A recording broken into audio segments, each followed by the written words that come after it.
Madhavankutty award P Madhavankutty വർഷങ്ങളായി കൊടുത്തു വരുന്നതാണ്. ഇതിപ്പോൾ 2022 അവാർഡ്. ഒരു വർഷമായി ഈ അവാർഡ് നിശ്ചയിച്ചു.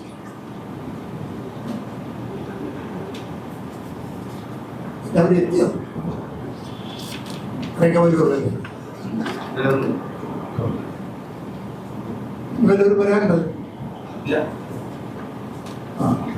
ശരി. എല്ലാ വർഷവും ഞങ്ങൾ നടത്താറുള്ളതാണ് ഈ അവാർഡ് ഡിക്ലറേഷൻ.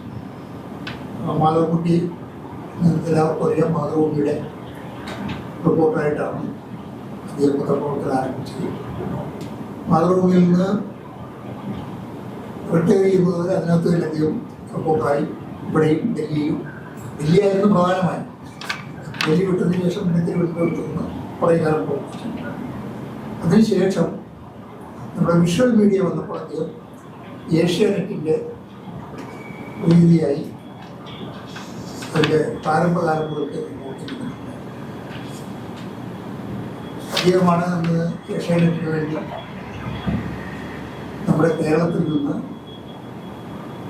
അമേരിക്കയിൽ പോവുകയും അവിടെ ഏഷ്യാനെറ്റിന് വേണ്ടി അന്നത്തെ അവിടുത്തെ പരിപാടികളെല്ലാം അവിടെ ചെയ്തത് വലിയ സംഭവമായിരുന്നു ആ കാലത്ത്.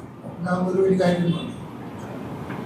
അങ്ങനെ ദീർഘകാലം ഈ രംഗത്ത് പ്രവർത്തിച്ചിട്ടുള്ള രണ്ട് മീഡിയയും വിഷ്വൽ മീഡിയയും ഒരുപോലെ പ്രവർത്തിക്കാൻ കഴിഞ്ഞ പഴയ തലമുറയിലെ അപൂർവ പത്രപ്രവർത്തകരിൽ ഒരാളായിരുന്നു. അദ്ദേഹത്തിൻ്റെ പേരിൽ 2 അവാർഡാണ് കേരളീയ മാപ്പ് കൊടുത്തിട്ടുള്ളത്. ആദ്യം പ്രിന്റ് മീഡിയയിൽ ഉണ്ടായിരുന്നു, പിന്നീട് വിഷ്വൽ മീഡിയയിൽ. അങ്ങനെ 2 മീഡിയ അവാർഡുകളാണ് ഞങ്ങൾ കൊടുത്തിട്ടുള്ളത്. അതിൻ്റെ കോപ്പി നിങ്ങളുടെ കയ്യിൽ കിട്ടിയിട്ടുണ്ടാവും എന്ന് വിചാരിക്കുന്നു. അതിനിപ്പോൾ ഞാൻ വായിക്കേണ്ട കാര്യമില്ലെന്ന് നിങ്ങൾക്ക് എല്ലാവർക്കും അറിയാം. എൻ്റെ പേര് SR Sakthidharan, G Ajaykumar, treasurer.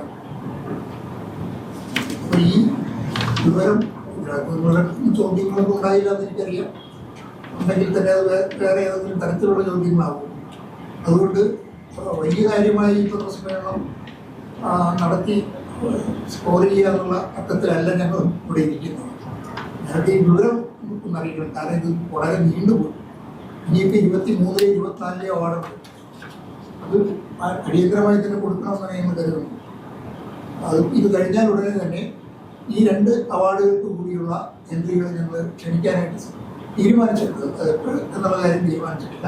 പക്ഷേ ഇത് 2ഉം കൂടി ഒരേ സമയത്ത് കൊടുക്കണം എന്നുള്ള ഒരു പൊതുധാരണയിൽ ഞങ്ങൾ എത്തിയിട്ടുണ്ട്. അതനുസരിച്ചിട്ട് അതും വളരെ വൈകാതെ തന്നെ കൊടുക്കാനായിട്ട് ശ്രമിക്കും. ചില സാങ്കേതിക കാരണങ്ങൾ ഈ അവാർഡ് നിർണയം നീണ്ടുപോയതാണ്. അതിൻ്റെ അനൗൺസ്മെൻറ്റും വളരെ നീണ്ടുപോയി എന്ന് ഞങ്ങൾക്ക് തന്നെ അറിയാം. അതിനെ ഞങ്ങൾക്ക് അത്ര ലോകത്തോട് തന്നെ ഇതൊരു പ്രധാനപ്പെട്ട അവാർഡായതുകൊണ്ട് ഞങ്ങൾക്ക് ഒരു ചെറിയ ഉന്നതവും എല്ലാം ഉണ്ട്.